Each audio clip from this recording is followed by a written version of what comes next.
The scientific consensus is clear. The world has a huge carbon problem. Humans have released more than 2 trillion metric tons of greenhouse gases into the Earth's atmosphere since the start of the first industrial revolution. And the vast majority of these emissions have occurred since the mid-1950s. This is more carbon than nature can reabsorb. And every year, humanity pumps out more than 50 billion additional tons of greenhouse gases. This blanket of carbon in our atmosphere is heating the planet and changing our climate.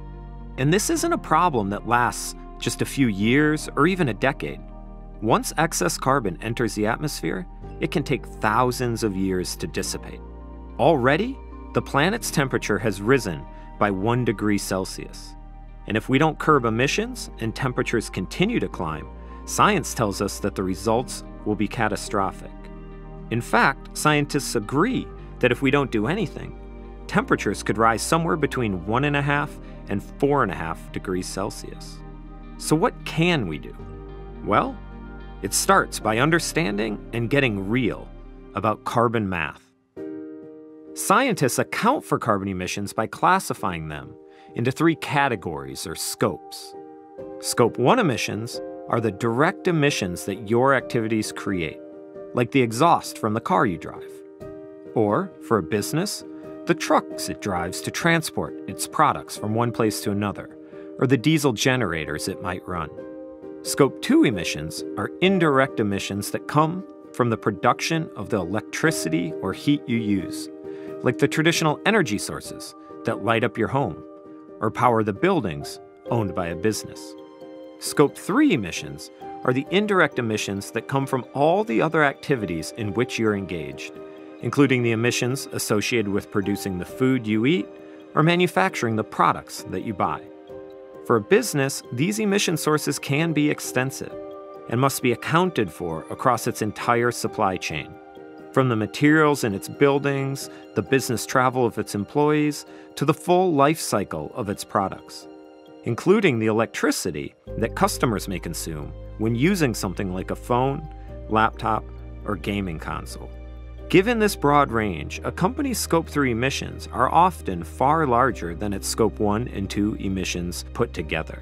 And this accounting is important because if we're going to avoid the worst aspects of a rapidly changing climate, then the world must reduce its carbon emissions and reach net zero across all scopes.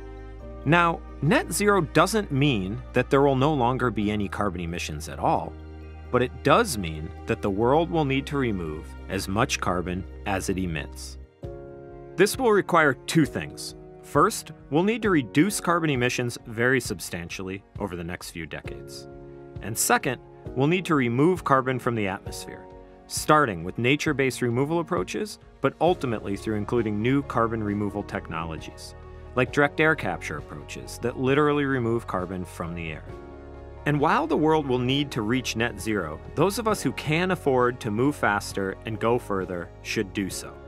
That's why Microsoft is committing to become carbon negative by 2030, meaning that we'll reduce our emissions by half and remove from the atmosphere more carbon than we emit, including all of our Scope 1, 2, and 3 emissions. It's why we're also committing to remove, by 2050, all of the carbon Microsoft has emitted, either directly or by electrical consumption, since it was founded in 1975.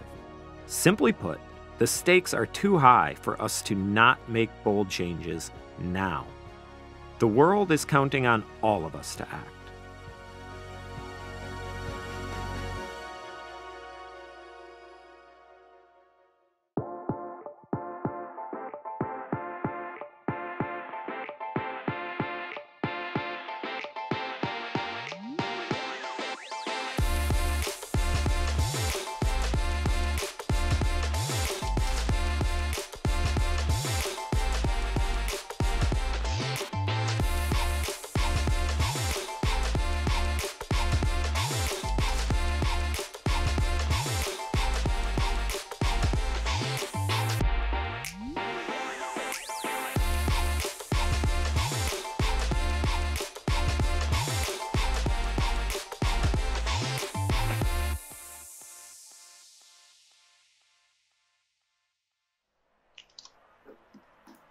semuanya, selamat pagi dan selamat datang di acara webinar kami.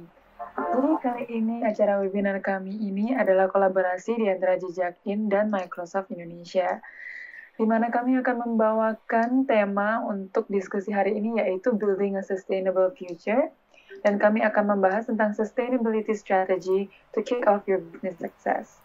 Nah, jadi di webinar session kali ini kami of course kehadiran line up para speaker yang sangat-sangat interesting ya. Saya juga sebenarnya nggak sabar untuk mendengar diskusian mereka. Tapi tentunya sebelum itu saya mau remind untuk semuanya, jika nanti ada pertanyaan untuk session Q&A kita, silakan chat di kolom chat bar atau kolom chat kami yang ada di Teams webinar di depan Anda. Nah, jadi sebelum kita mulai ke diskusian yang sangat intens, kita akan memulai webinar ini untuk welcome Pak Peter dulu dengan title Environmental Advocate, di mana Pak Peter nanti akan bantu untuk share beberapa pembukaan untuk acara ini. Kami persilakan kan Pak Peter? Selamat pagi semuanya, ya, kelihatan semuanya. Oke, saya sebagai koleganya dari Arfan di Jejakin ingin menyampaikan sedikit pendapat saya mengenai saving for tomorrow. Sebetulnya saya ingin memulai dengan memperlihatkan sebuah video YouTube yang kalau sudah disiapkan oleh Pak Arfan, apa bisa diperlihatkan di sini Pak Arfan? Bisa, saya kita melihat di sini sebuah video, ya, the threat of climate change and global warming. This is happening right now at this right minute. This is happening as we speak. This is happening 24 hours a day, 60 minutes an hour, and 60 seconds every minute. It is basically melting, dan ini akan menaikkan permukaan air, permukaan laut, dan tentunya ini merupakan hasil oleh karena dosa manusia. Ini kita bisa melihat langkah dramatisnya kalau kita melihat glacier meltdown ini. Kita lihat dulu sebentar.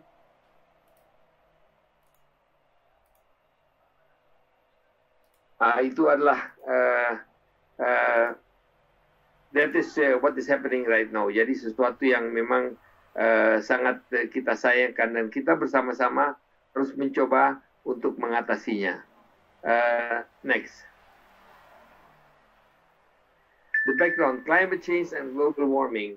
Seperti yang tadi dikatakan dalam presentasi dari Microsoft, we since the last 4 centuries have actually emitted so much CO2 into the atmosphere, and we are all actually part of the cause of what is happening today.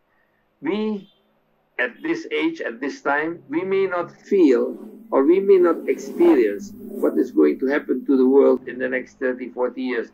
Definitely, I will not. But for sure, my great-grandchildren, my grandchildren probably, will probably face something disastrous if we do not change the environment, if we don't control ourselves, if we don't try to restrain ourselves from actually producing more and more CO2. Global warming is definitely a case that we all need to attend to. I would like to give a little bit of an information. When I was an ambassador in Poland, one of the things that I was very much involved in was basically communicating with the European Union. Now, saya juga berpartisipasi di COP Paris, saya berpartisipasi di beberapa COP, termasuk yang terakhir COP24 yang terjadi yang dilaksanakan di Katowice, di Poland.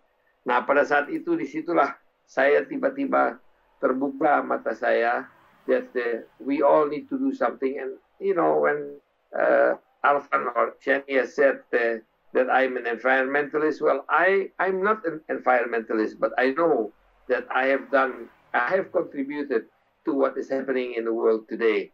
You know, I was before a founder of a big petrochemical plant in Indonesia, and I know that also has done something bad to the environment. according to Bill Gates, as you can see here in the presentation, Bill Gates says that 51 billion tons of greenhouse gases is basically added to the atmosphere every year. Zero is what we need to aim for, and that is what people are saying by the year 2050. I don't know if that is achievable, but definitely that's something that we would like to work on. According to the Global Carbon Project, ORG, 43 billion tons of CO2 is released. That does not include greenhouse gases such as methane and nitrate oxide. But at the same time, according to the WorldCom data in 2021, total CO2 emission from 1850 to 2019, again, as that was in the presentation of Microsoft, we have basically emitted 2.4 trillion tons, of which 950 billion is trapped at the atmosphere, and the rest has been absorbed by the ocean and land.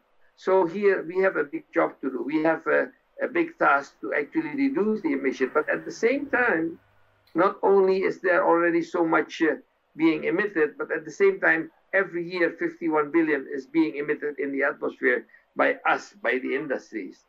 As you can see here, in the future, in the next 3 years, in the next 80 years, at the end of this century, the world population will increase by 3 billion. And that will be at the end of the century. And 3 billion, if I may, can we go back, please? Can you go back, please? Yes. Please wait until I say to move to the next slide, please, if you don't mind. 3 billion at the end of the century, more people. And this is basically people in Africa. More people will actually occupy the world in Africa. They need to eat. And if they need to eat, they need to plant. What they need to plant is they need to plant rice, sugar cane, they need to plant soybean, they need to plant a lot of things. And how do they get that? The only way probably for them is to cut the trees. Jadi dengan kenaikan penduduk dunia, ini akan menjadi masalah buat kita tentunya semuanya. Next. The potential of Indonesia. What do we have to offer? What Indonesia has to offer? Next. Indonesia is blessed with natural resources. And in this case, forest, mangrove, ocean, peatland, and sustainability. I think God has been good to us. We have depleted our reserves in gas and oil. We have sort of robbed the nation and depleted the coal mines. The coal mines, we have actually export coal. Those are all non-sustainable. Those are all non-sustainable richness of the earth. We also are now looking at how we are actually mining nickel to produce electricity batteries, and that again is something which is not sustainable. But we are blessed. We have natural resources, forest, mangrove, ocean, peatland, and sustainability. As you know, Indonesia has assets of 60% of total green in the world. 60% of total green, meaning they have they have basically the largest tropical forest. They have the largest tropical, the third largest tropical bed forest in the world. And if I may say here, although we are only the third largest tropical forest in the world, we can produce 95% the carbon capture. We have the ability to do carbon capture, 95% of carbon which is actually produced and emitted in the atmosphere. So out of the 51 billion carbon that is CO2 that is being emitted into the atmosphere, Indonesia has the capability to basically absorb 90% of that. So 45 billion tons of carbon every year. That is a big asset.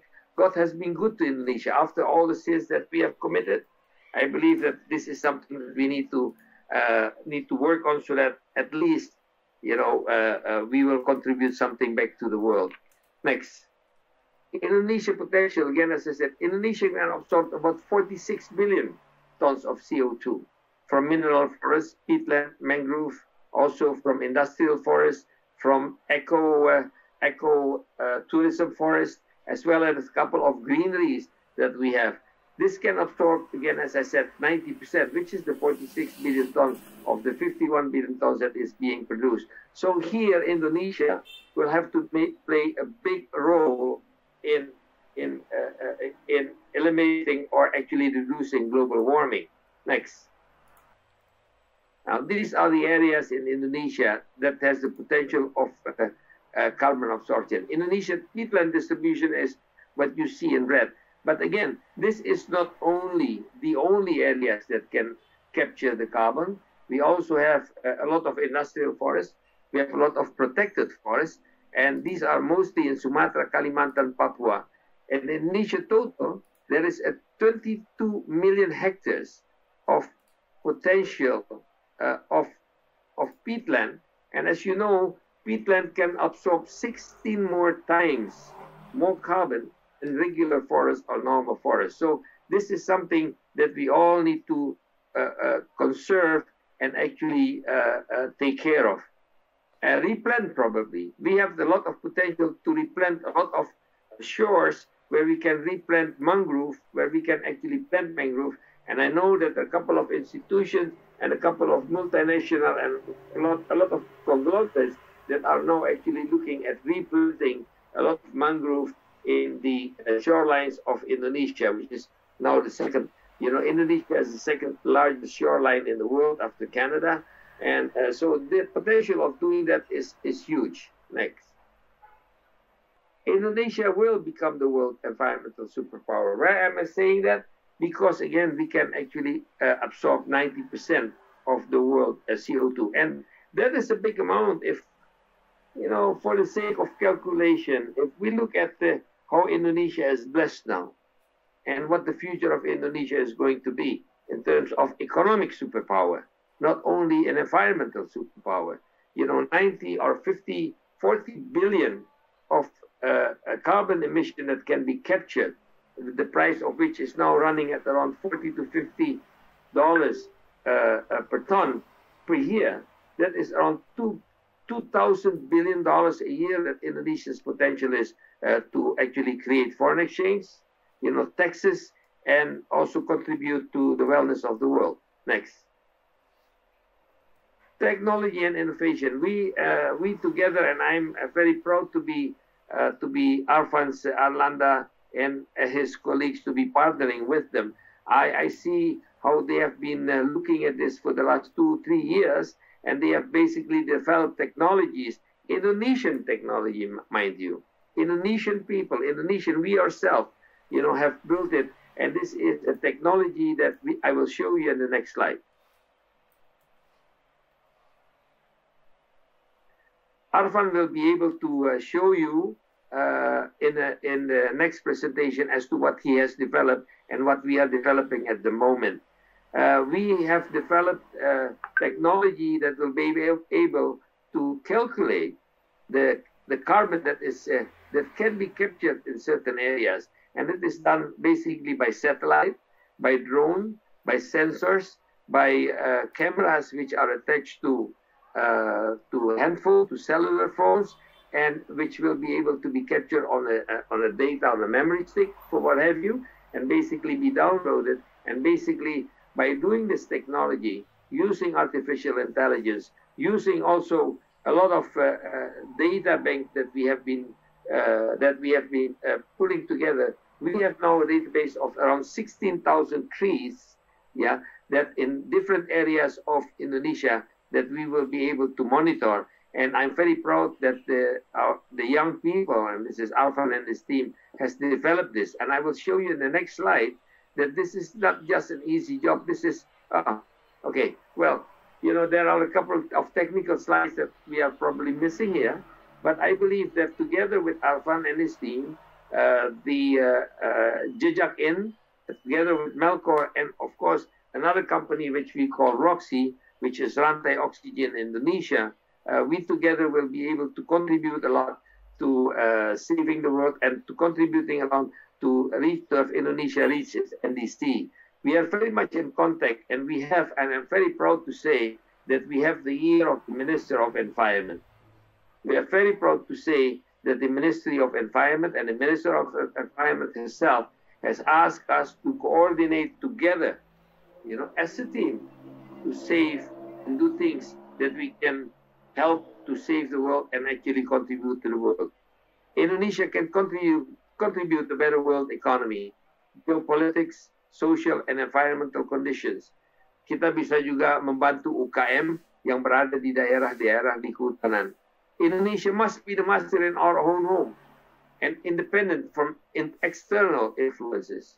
What I'm saying this is we have already a lot of institutions that are coming to Indonesia that want to determine what the Indonesian carbon capture capability is, and they would like to count that for us. Now we need to develop that. Indonesia, being one of the biggest contributor to carbon capture, will need to develop its own technology. And again, we should not make the same mistake. We need to work together with the World Organization, with the World Bank, with the United Nations, with the FERA, with a lot of systemic and a lot of other institutions that are actually very much involved in activities that are involved with the global warming, elimination of global warming, elimination of carbon. But we as Indonesians will need to make sure, and therefore we are proud to work together with companies like Microsoft. We're proud to we are proud to work with a lot of companies that you can see on the website of Jejakin, where they have actually trusted us and worked together with us to develop this technology. And we thank Microsoft for doing that. And we can bring Indonesia to become a leader, the world environmental superpower, and bring peace without weapons in saving the world. So, a superpower, but no weapons. Unlike a lot of other superpowers that need to overcome the world with weaponry, we can do that with actually taking care of our own environment. Next, the last slide that I want to show here. Indonesia cannot save the world single-handedly, but for sure, the world cannot be saved without Indonesia. This is a quote by His Excellency Ambassador Owen Jenkins, the current British ambassador to Indonesia. So to all who are actually participating in this webinar, I wish you all the best. I hope that we all can work together, that we all can work together with the Indonesian government, that we all can work together here in Indonesia to develop technologies, to replant mangrove, to replant peatland, to restore land that has already been destroyed, and at the same time develop the right technology through artificial intelligence, blockchains, and what have you, so that we can be active in doing what we do for the future of this planet. There is no second planet. What we would like to do for our grandchildren, for our children, and for our great-grandchildren, and for the world. I thank you very much for giving me the opportunity to speak here, and I hope you, Pa Arfan, and everybody here to have a good webinar. Thank you very much. Thank you so much, Pa Peter. We are very honored to have you as our keynote speaker, and thank you so much for sharing today. And we want to thank you for sharing about Indonesia's potential and world's current situation right now, which is very, very important for us all to know. And once again, thank you so much for the great introduction and speech. And definitely, it's a great way to start and kick off this webinar session. Okay, so without further ado, let's get into the next session that will be led by our moderator, Ricky. So, Ricky is from Microsoft. Hello, Ricky. Good morning. How are you? Hai, pagi Shani. Selamat pagi semua. Pagi-pagi. Saya persilakan ya untuk sesi selanjutnya. Okay, thank you. So, terima kasih Pak Peter, very inspiring speech. Kita bisa perang melawan dunia tanpa senjata tadi ya. Sangat-sangat menarik banget quote-nya tuh yang terakhir juga dari British Ambassador. Nah, hari ini saya juga akan memoderatori, kita akan berbicara dengan 3 narasumber yang luar biasa. Nah, jadi buat teman-teman yang ada hadir di webinar ini, silakan kalau nanti ada pertanyaan buat para pembicara, kita yang ada di moderator maupun nanti yang akan sharing use case mereka bagaimana melakukan sustainability initiative di perusahaannya, silakan di kolom komentar, di kolom chat ya. Nah, sebelum mulai, mungkin teman-teman juga penasaran kenapa Microsoft ada di sini. Microsoft di sini sebagai teknologi partner dari Jejakin. Jadi Jejakin of course course karya anak bangsa gitu ya, di-lead oleh Arfan dan tim. Nah, kenapa kita berpartner dengan Jejakin juga as a quick background, kita punya sustainability initiative yang sangat besar gitu ya. Kita sudah menjadi perusahaan yang karbon netral sejak 2012 dan mempunyai inisiasi baru menjadi karbon negatif by 2030. Artinya apa? Karbon baik yang kita hasilkan lebih banyak daripada yang kita karbon negatif yang karbon emisi yang kita keluarkan as a company. Dan kalian kalau misalnya menggunakan teknologi Microsoft, terutama Microsoft Cloud, sekarang juga sudah bisa menggunakan sustainability calculator, di mana Anda sebagai pengguna bisa melihat karbon emisi saya dari penggunaan teknologi cloud-nya Microsoft seperti apa, dan Anda bisa manfaatkan hal tersebut dalam organisasi Anda. Nah, hari ini saya kedatangan 3 tamu. Pertama, Ibu Nadia. Ibu Nadia adalah seorang Sustainability Climate and Risk Professional. Hai Ibu Nadia. Halo Ricky. Hai, salam kenal, sehat Bu ya. Yang kedua adalah Arfan Arlanda, founder and CEO dari Jejakin. Hai Mas Arfan. Halo Mas Ricky, selamat pagi. Selamat pagi semua. Pagi. Yang ketiga adalah Ibu Yohanita, atau yang biasa dipanggil dengan akrab dengan Mbak Jojo ya. Halo Ricky. Sebagai Head of Sustainability, Strategy and Innovation dari Gojek. Nah, kita langsung mulai aja diskusi hari ini. Mungkin aku pertanyaan pertama aku ke Mbak Nadia dulu ya. Mbak Nadia, secara global nih, termasuk di Indonesia kali ya, ada inisiatif apa aja sih yang sedang terjadi untuk climate action? Kemudian secara institusi, seperti apakah yang mereka lakukan untuk mendorong action tersebut untuk melakukan climate action? Silakan Mbak Nadia. Oke. Hai Ricky dan semua, just a quick introduction. Saya sekarang posisi sedang ada di Dublin, kebetulan juga untuk mendalami climate action ini, dan sekarang saya sedang ada project di Central Bank di Irlandia di Climate Change Unit. So terkait dengan inisiatif di global yang saya lihat ini sejak Paris Agreement ya 2015, tadi Pak Peter sempat menyebutkan bahwa Pak Peter terlibat di COP initiative, dan coming up itu ada COP26 di Glasgow. Sejak Paris Agreement ini memang gaungnya climate action itu memang cukup besar ya Ricky, karena mungkin kita juga sebetulnya sudah tidak punya banyak waktu. Jadi dulu saya pikir global warming itu kalau misalnya kita berusaha sedikit saja mungkin bisa tertahankan, tapi ternyata kalaupun kita berusaha cukup banyak itu masih diperkirakan kita bakalan tidak bisa mencapai Paris Alignment ya, masih 3 degrees. Jadi harus drastis. Nah, maka sejak itu beberapa tahun belakang ini kemudian kayaknya beberapa institusi bergerak sangat-sangat drastis dari government, tentunya dari negara-negara di Eropa memang lebih duluan ya. Mereka sudah canangkan 2050 net zero.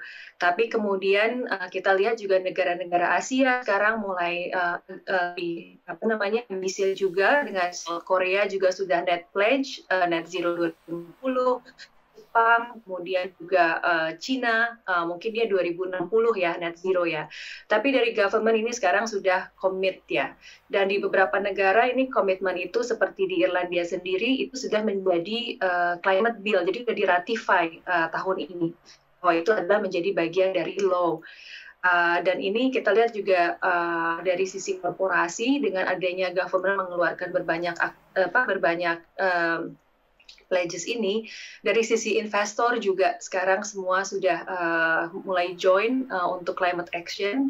Mereka join dari beberapa inisiatif, mungkin ada yang pernah dengar dengan TCFD, Task Force for Climate Risk Disclosure, terus kemudian juga UNPRI, Responsible Investor, itu sekarang dana yang mereka manage sudah 80 triliun, itu adalah investor yang commit terhadap being responsible dan termasuk climate action. Terus kemudian dari sisi corporate juga mungkin ada teman-teman pernah dengar namanya Science Based Target, mungkin nanti juga akan mention. Tapi di situ sekitar 20 triliun dolar juga perusahaan untuk komit untuk science based target, yaitu mereka berkomitmen untuk mereduksi carbon footprint mereka.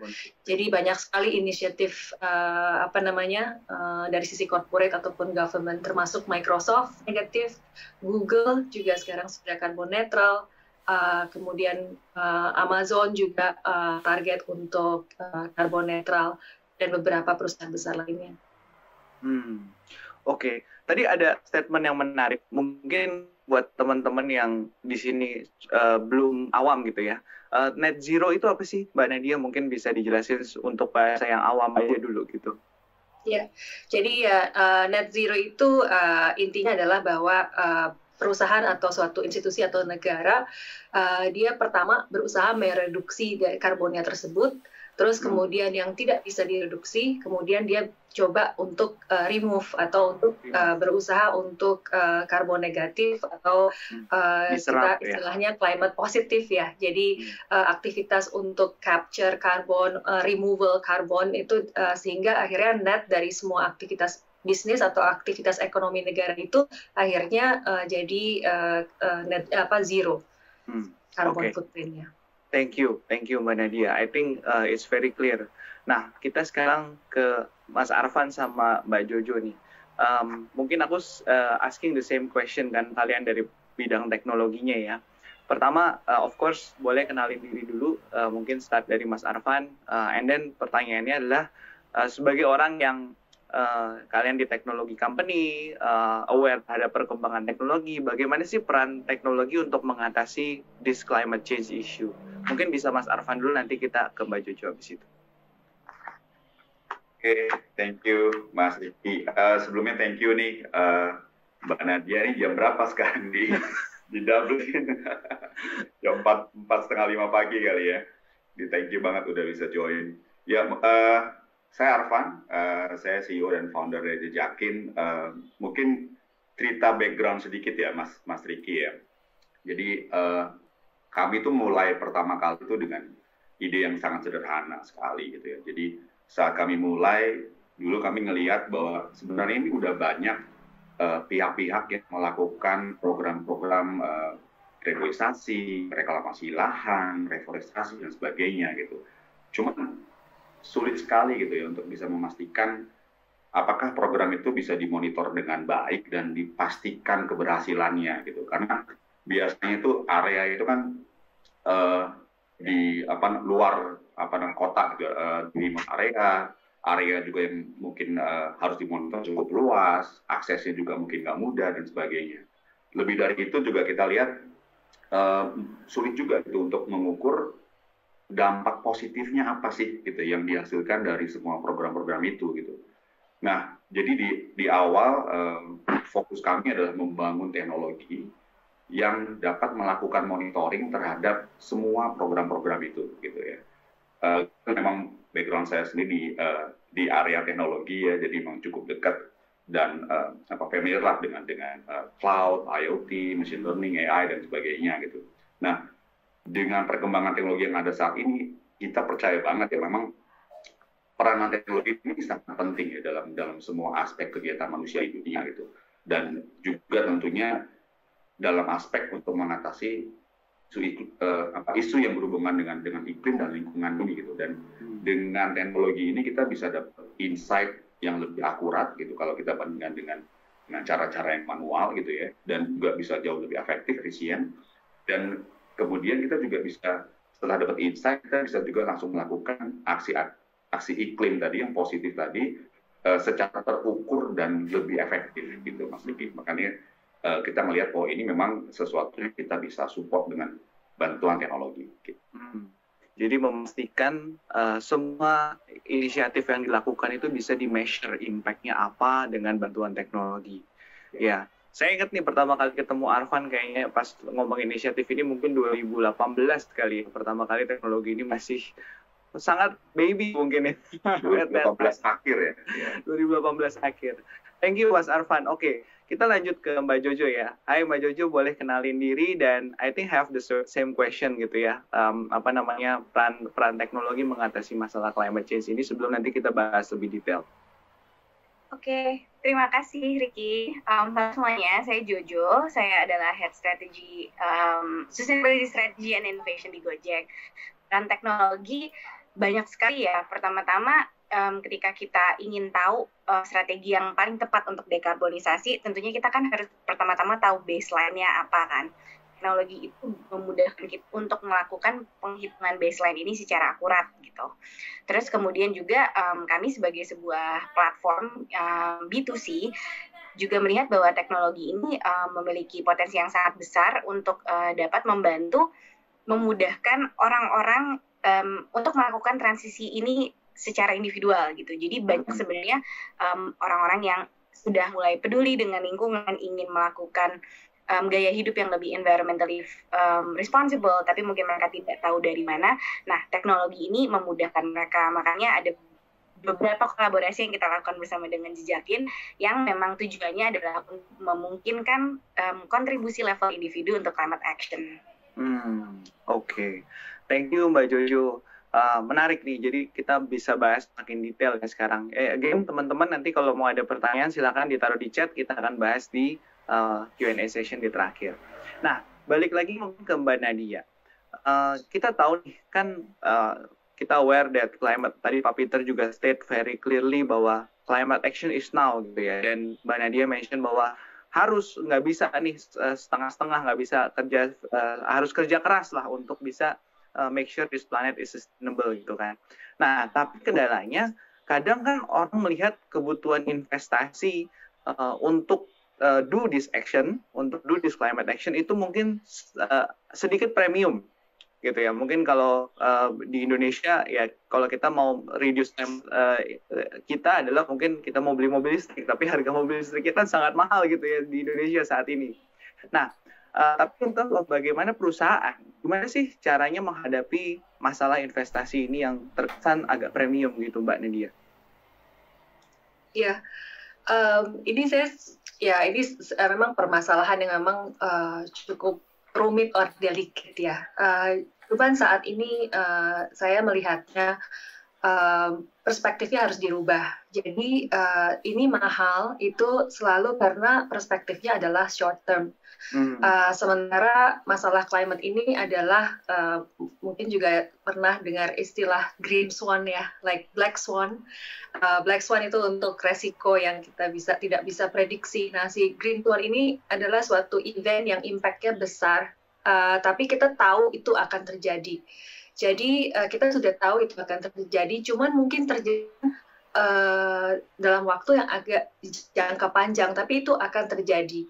Nah, jadi ketika perusahaan menghadapi dilema ini, sebenarnya yang harus di-adjust adalah periode horizon dari planning itu sendiri. Jadi sebenarnya kalau kita lihat untuk short term, mungkin itu terasa mahal. Tapi kalau misalnya dilihat long term, itu sebetulnya climate action adalah yang lebih reasonable.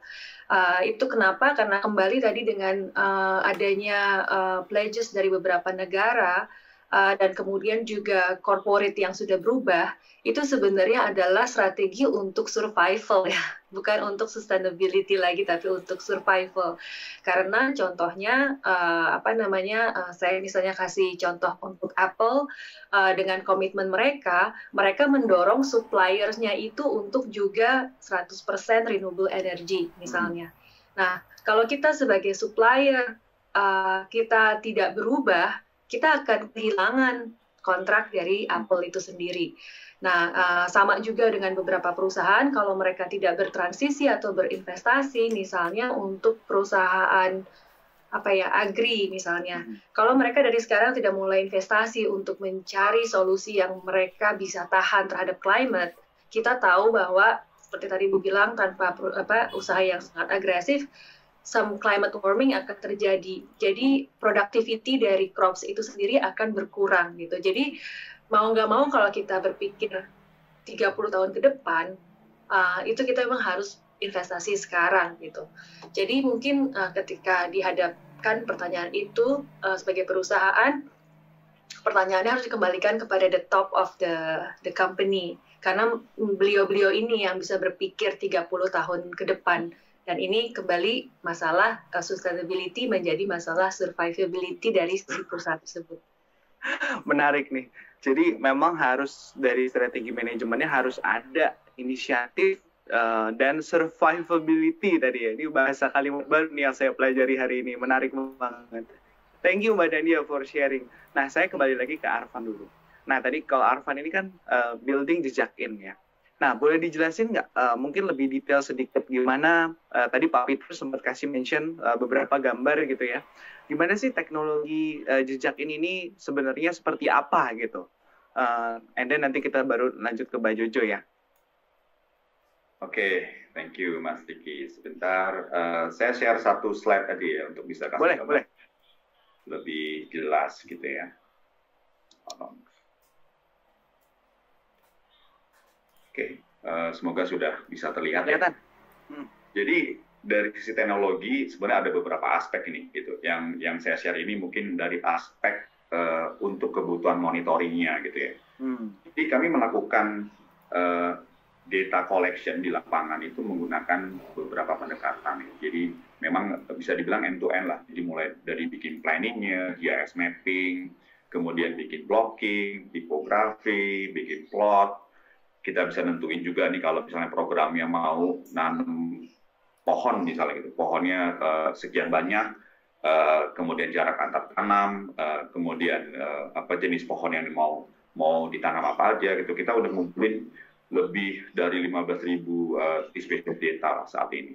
Nah, kemudian di lapangan ini kita mengambil data itu menggunakan beberapa approach ya. Kita menggunakan satelit, ada yang FORES, ada ARES, pakai drones, kita pakai bikin beberapa sensor IoT juga, pakai LiDAR gitu. Nah, ini data-data ini kita kumpulin, kemudian kita olah gitu ya menggunakan AI. Jadi kita bikin beberapa modeling lah gitu ya, untuk kemudian bisa memberikan informasi dan insight yang lengkap lah gitu ya.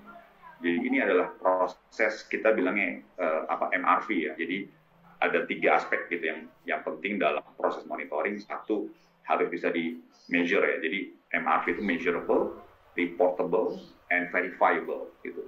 Jadi ini proses MRV yang kami lakukan. Intinya agar proses monitoring ini bisa lebih terukur, dilaporkan dengan jelas dan bisa diverifikasi secara terbuka gitu. Kemudian kita ukur juga berapa sih karbon stoknya gitu. Kemudian serapan karbonnya dari atau area seperti apa gitu. Yang terakhir kita juga ukur setelah itu program jalan gitu, nanti impact-nya terhadap biodiversity seperti apa gitu.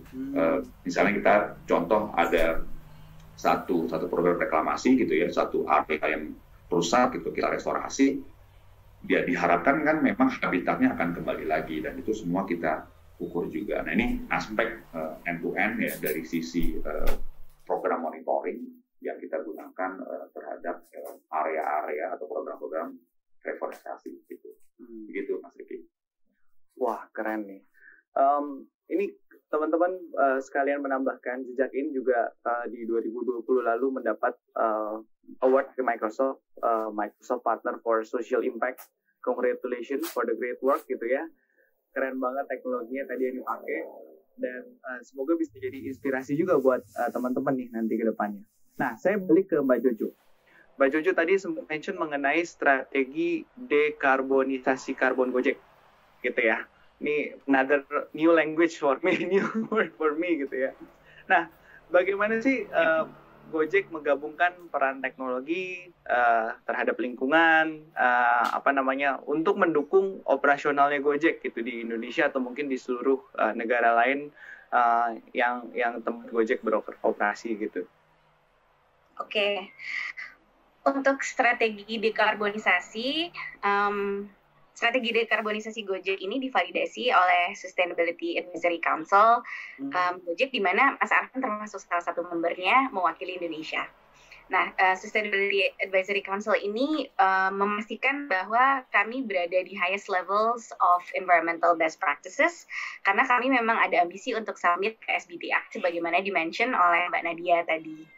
Nah, strateginya pertama-tama kami fokus pada upaya-upaya menghindari dan mengurangi, jadi avoid and reduce. Kemudian apa yang tidak bisa di-avoid or reduce akan diserap agar menjadi climate positif dan karbon negatif. Itu juga sebuah term yang saya belajar dari Mbak Nadia tuh. Nah, upaya menghindari atau avoid seperti contohnya smarter algorithms pada saat deployment drivers, jadi drivers nggak perlu keliling-keliling buat cari penumpang gitu. Terus karena ketika keliling-keliling itu kan emitting emissions juga kan.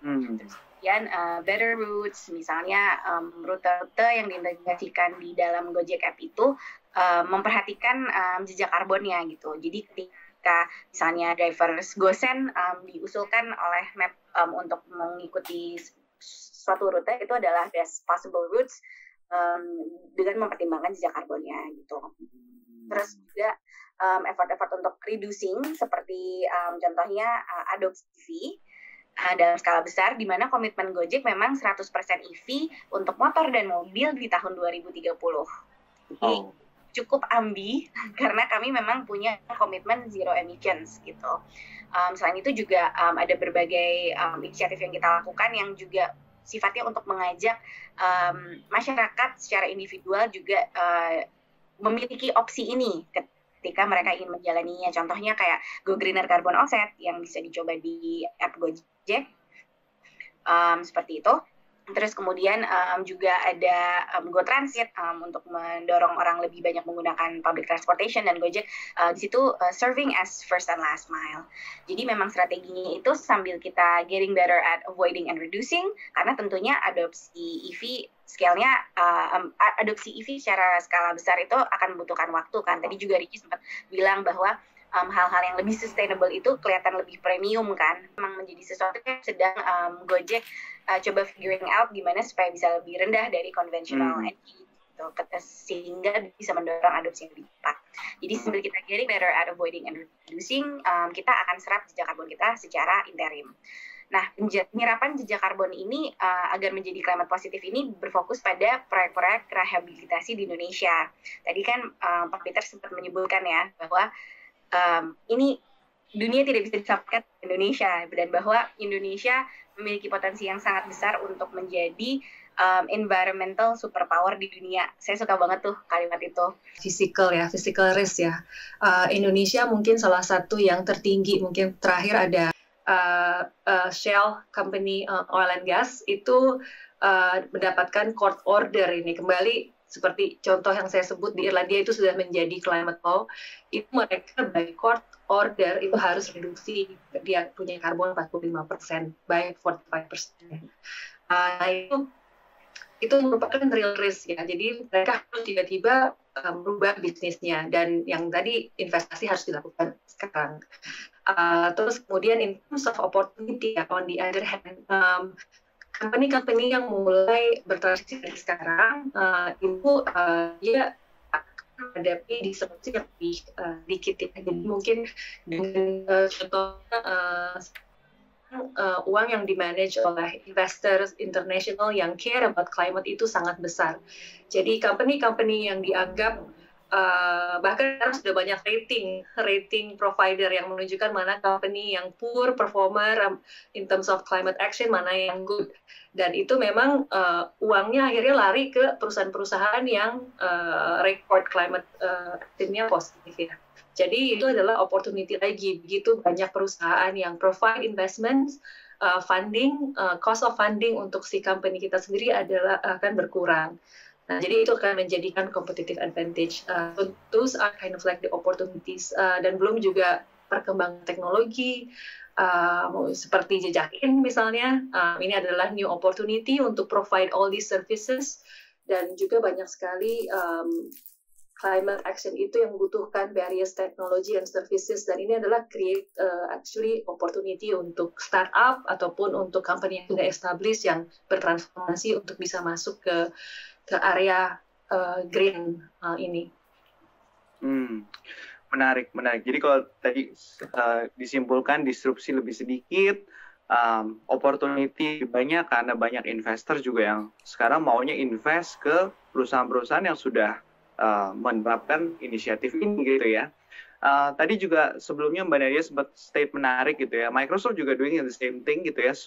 Kita sudah mulai membuat aturan supplier kita itu sekarang harus carbon neutral juga gitu. Dan aim for the carbon negative. Jadi same thing with tadi yang use case yang Mbak Nadia mention mengenai Apple gitu ya. Jadi ya another opportunity of business kalau tidak memaksa tanda kutip supaya suppliernya juga act untuk melakukan act gitu ya.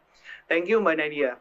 Nah, lanjut nih ke Mas Arfan. Tadi Mas Arfan udah share mengenai kira-kira teknologi jejakin itu seperti apa. And then di sini banyak nih perusahaan-perusahaan audiens kita yang mungkin bertanya, gimana teknologi yang tadi jejakin punya bisa membantu pemilik perusahaan atau organisasi dan menjalankan bisnisnya untuk menjadi lebih sustain gitu.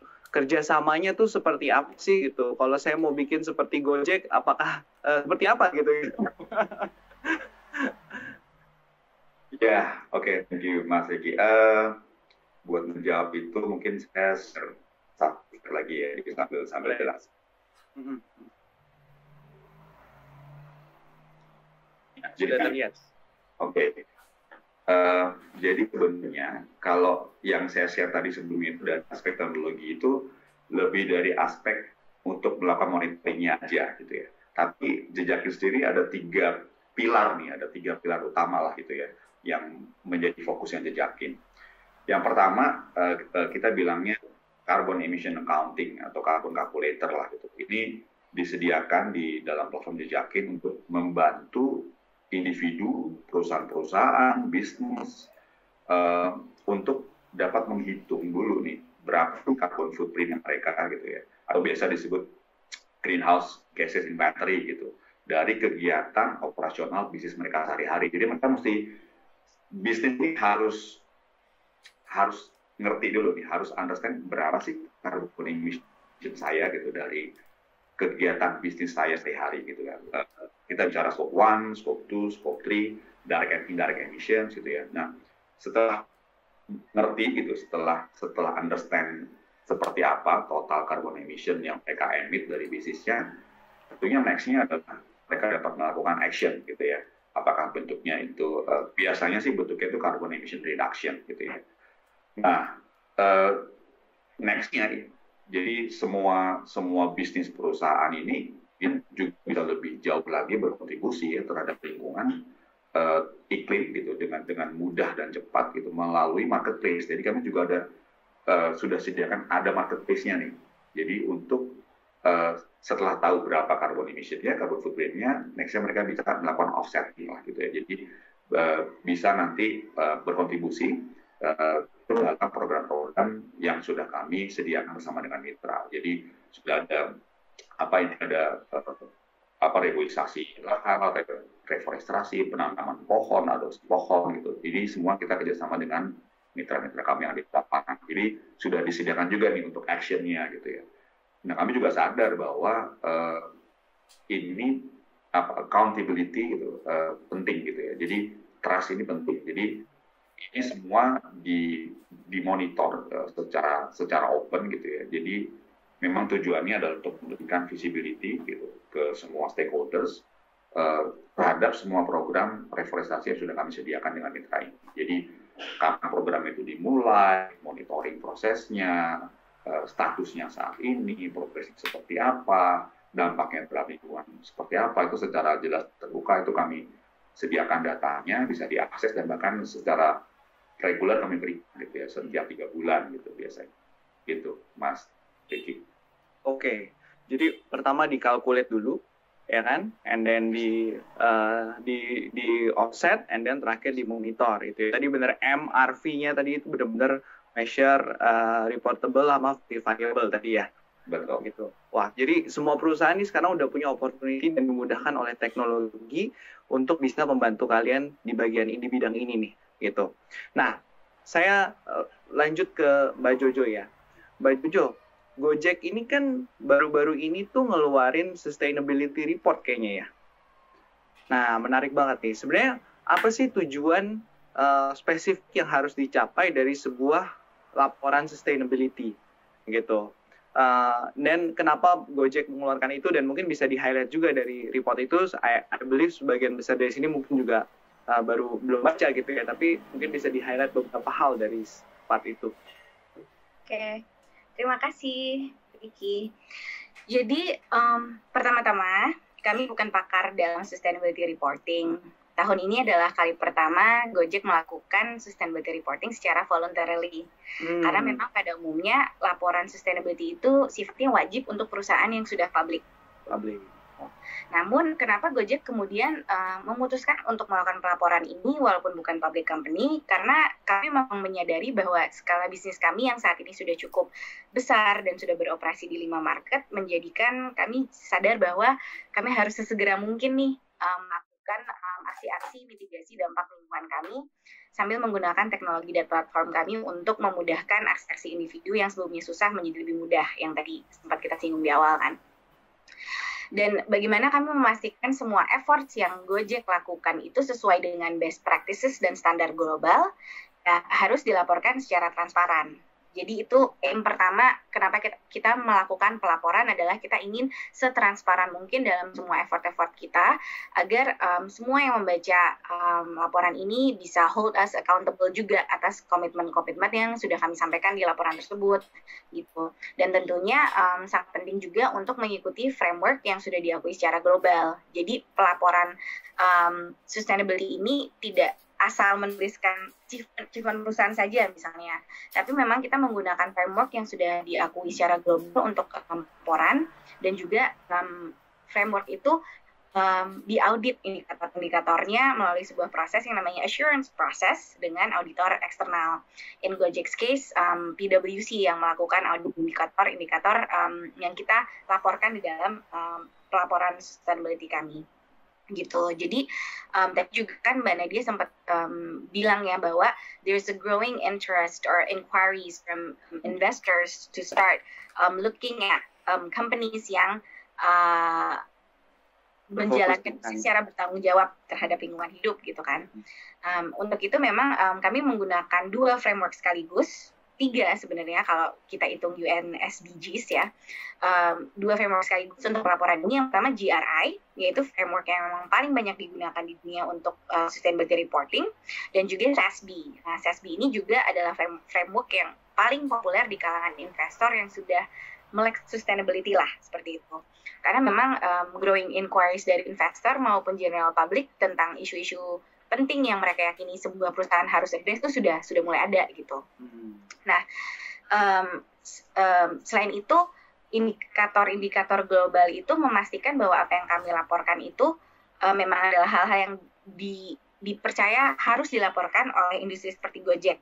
Karena Gojek ini kan sebenarnya agak unik ya industrinya, dibilang tech company iya, logistik iya, online delivery iya gitu kan. Jadi karena Gojek ini campur sari dari berbagai industri, jadinya kita mapping dengan MSCI, salah satu rating bodies. Tadi Mbak Nadia juga sempat menyebutkan ada juga organisasi yang merating kan sebagaimana performance perusahaan dalam area environmental, social, and governance. Kita melihat kita comparing dengan global peers kita, perusahaan-perusahaan yang setipe, misalnya Uber kayak gitu, atau Deliveroo, Foodpanda.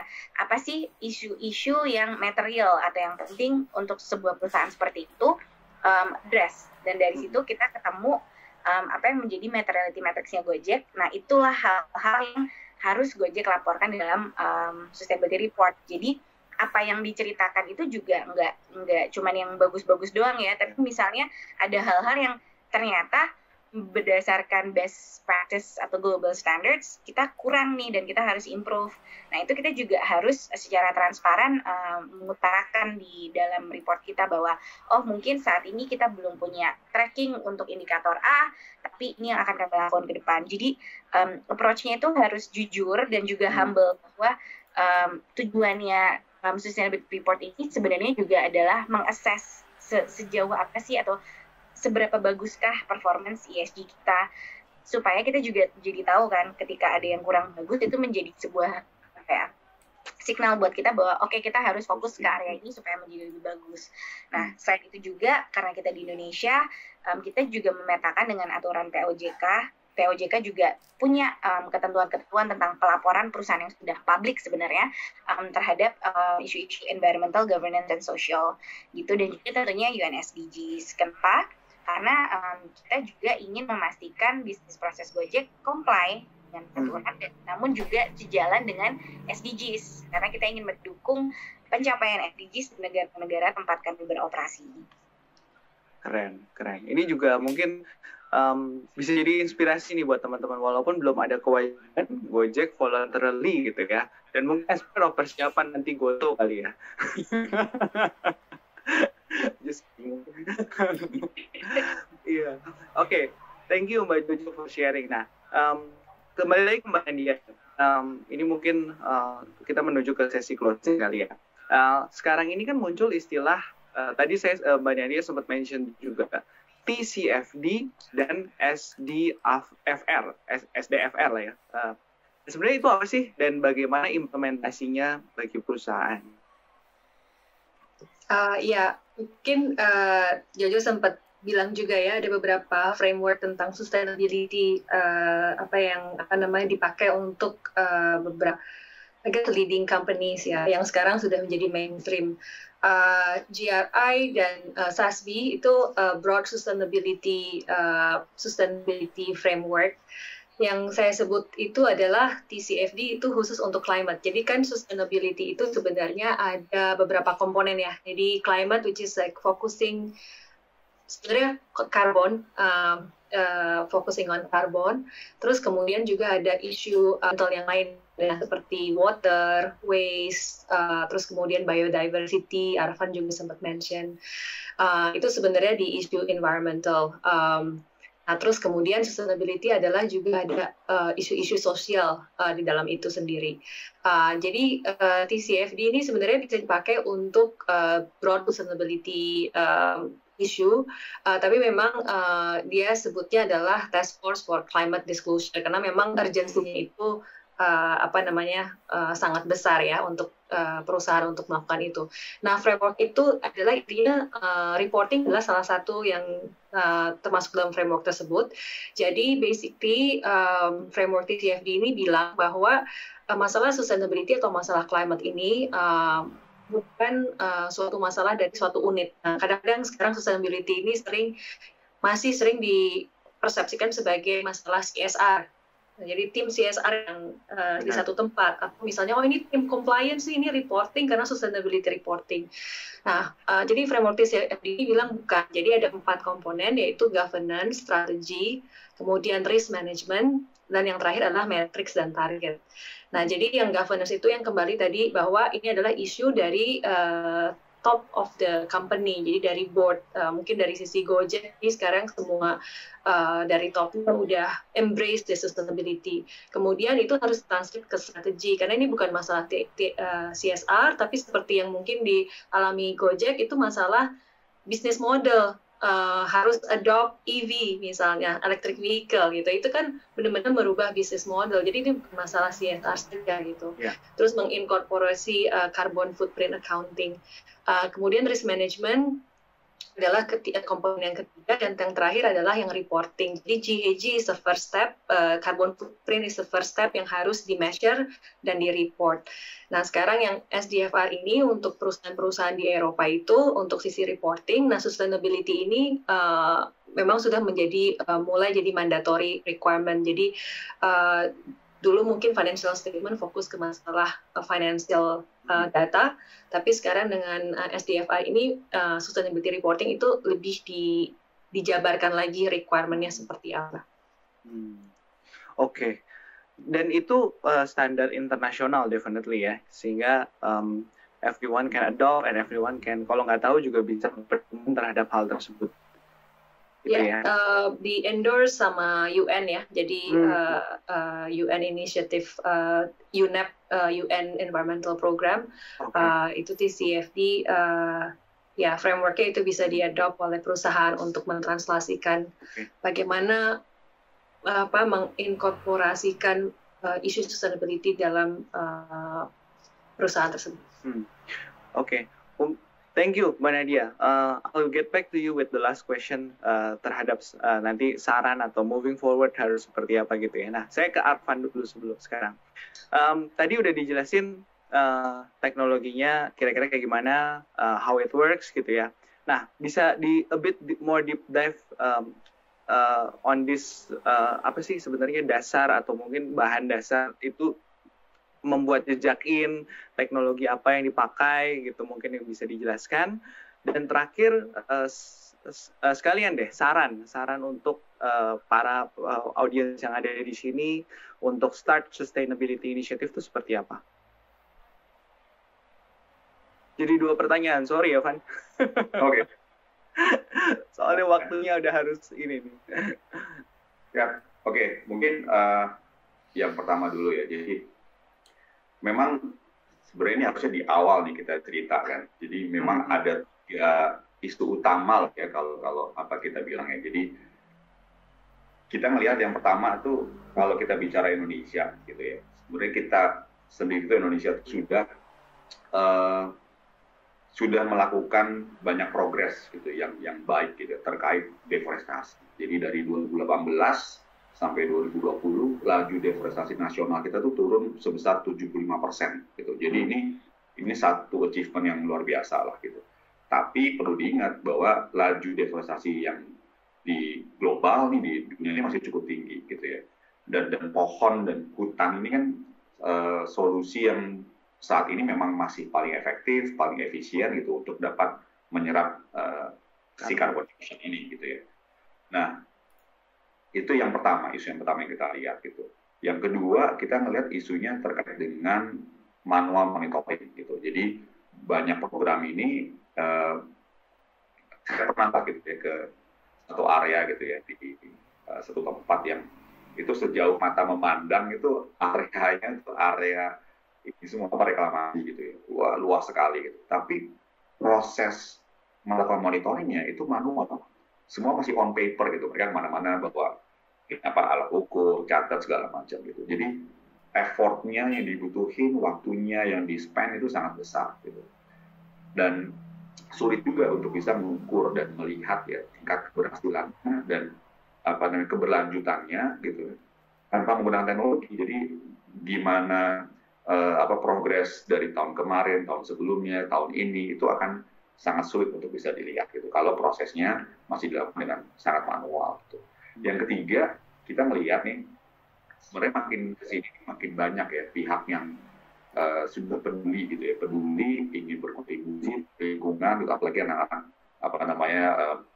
gitu sekarang gitu pokoknya impact gitu kan, melihat impact saya terhadap dunia ini apa gitu. Nah, cuman mungkin mereka juga nggak tahu gimana ya cara saya untuk bisa ikut terlibat, untuk bisa berkontribusi gitu. Nah, ini tiga isu utama yang memang kemudian kita solve lah dengan menggunakan teknologinya, platform jejakin tadi yang sudah saya jelaskan sebelumnya. Dan dalam hal ini memang Microsoft sendiri sangat membantu ya sejak awal ya. Jadi kita tergabung join juga ke dalam program-program Microsoft gitu, dan memang sejak awal i4Earth ya i4Earth, Microsoft Startup Program gitu. Jadi memang kita dari awal tuh tertarik lah untuk menggunakan teknologi Microsoft. Pertama karena kesamaan visi dan misinya gitu terkait dengan climate dan sustainability gitu. Seperti disampaikan tadi kan Microsoft sendiri sudah komit ya, bukan hanya untuk jadi net zero company loh, tapi untuk jadi carbon negative company gitu kan by 2030, dan by 2050 itu akan meremove semua karbon yang pernah diemit directly and indirectly itu sejak Microsoft berdiri tahun 1975, saya aja belum lahir. Jadi itu mau diemit semua gitu sama Microsoft. Dan dari sisi teknologi, Microsoft Azure sendiri memang punya stack teknologi yang lengkap ya. Jadi mulai dari kebutuhan untuk komputasi yang tinggi, data storage yang scalable, machine learning modelingnya, computer vision, IoT case dan sebagainya gitu. Dan menarik banget di Cloud Azure ini juga ada kalkulatornya gitu ya untuk menghitung berapa emisinya di emit dari setiap penggunaan services yang ada di cloud-nya Microsoft. Itu keren banget sih. Jadi memang kesamaan visi, misinya itu yang kita lihat ini align banget gitu dengan apa yang sedang kami upayakan gitu. Dan mungkin gini sih, dari sisi Jakin kami percaya bahwa isu lingkungan dan iklim ini kan adalah tanggung jawab bersama ya. Dan ya saat ini kami cukup beruntung ya bisa mendapatkan dukungan dari pemerintah, dari NGO sebagai mitra kerja, dari perusahaan-perusahaan dari bisnis seperti Danone Aqua, MRT Jakarta, Gojek, Microsoft dan sebagainya gitu ya. Dan kami saat ini sudah melakukan bersama dengan mitra, tentunya kami sudah melakukan penanam pohon dan monitoring pohon dan hutan, ya, lebih dari 10 juta pohon saat ini. Hopefully dampaknya juga ya ribuan ton serapan karbon gitu ya. Dan ya dengan dukungan semua pihak gitu, dengan dukungan bisnis juga, hopefully ini menjadi kontribusi kita bersama lah ya untuk dapat menekan laju perubahan iklim. Ya, Mas. Thank you Mas Arfan. Buat Mbak Jojo, any word of wisdom untuk audiens yang ada di sini, gimana memulai gitu ya, and then mungkin kalau ada yang bisa dibocorkan gitu ya, yang nothing that really confidential. Kalau confidential nggak usah. Moving forward Gojek dari sisi sustainability seperti apa? Okay. Words of wisdom. I don't feel very wise, but I'll try. So, menurut saya dari pengalaman proses sustainability report ini kan juga ada data collection ya, di mana kita mengumpulkan apa saja sih yang sudah perusahaan lakukan dan bagaimana kita sudah mengintegrasikan prinsip sustainability ke dalam bisnis dan operasional perusahaan. Saya melihat di situ pentingnya kolaborasi dan sering nanya. Jadi yang pertama, untuk menjadi semakin lebih baik dan bertanggung jawab terhadap lingkungan, kita harus secara aktif berkolaborasi dengan berbagai key players dan expert-expert yang jauh lebih pintar, jauh lebih inovatif. Contohnya seperti Jejakin, karena Gojek juga kerjasama dengan Jejakin untuk Go Green Carbon Offset gitu. Karena para experts ini akan membantu kita memastikan bahwa cara kita memeasure sukses kita, matriks-matriks yang digunakan, semua itu memang adalah matriks yang tepat, yang measurable untuk mencapai tujuan yang diinginkan. Para expert ini juga tentunya mereka mission align dengan Gojek dalam hal memang ingin melakukan ini untuk bumi ya, untuk lingkungan. Jadinya itu jadi seperti moral check juga buat perusahaan bahwa cara yang tepat begini loh caranya yang benar gitu. Jadi mikirnya tuh bukan kompetisi bagus-bagusan sama perusahaan lain dalam menjalankan sustainability gitu kan. Apalagi tadi juga kan Mbak Dia menyebutkan memang sustainability itu tentang lingkungan, ada environmental, social dan juga aspek governance gitu kan. Jadi sebenarnya kolaborasi supaya kita punya network yang bisa menjaga akuntabilitas kita itu juga penting banget. Terus sering bertanya, sering mengikuti webinar seperti ini yang diselenggarakan oleh Jejakin dan Microsoft ini sangat bermanfaat karena kita dapat ilmu baru kan. Karena memang kalau saya pribadi sih saya kurang percaya dengan menyebut diri sebagai expert sustainability ya, karena banyak sekali yang harus terus dipelajari gitu. Banyak sekali inovasi yang terjadi sehingga mengubah sesuatu gitu. Jadi kita harus terus belajar. Seperti tadi juga kita belajar kan hari ini banyak sekali singkatan loh. Ada TCFD, ada GRI, ada CSB, ya kan. Jadi emang sustainability itu banyak sekali gitu yang bisa dipelajari. Makanya perlu juga ngobrol dengan orang-orang hebat seperti Mbak Nadia yang lagi belajar di Dublin supaya kembali ke Indonesia, mempersiapkan Indonesia untuk siap bertransisi ke low carbon ekonomi. Menurut saya perlu sekali untuk engaging dengan banyak orang untuk conversations ini supaya kita menjadi lebih baik. Itu sih yang sifatnya organik ataupun yang plastik yang bisa di-recycle maupun yang residual, yang semula persepsinya residual tuh nggak bisa diapain dan akhirnya numpuk ke landfill.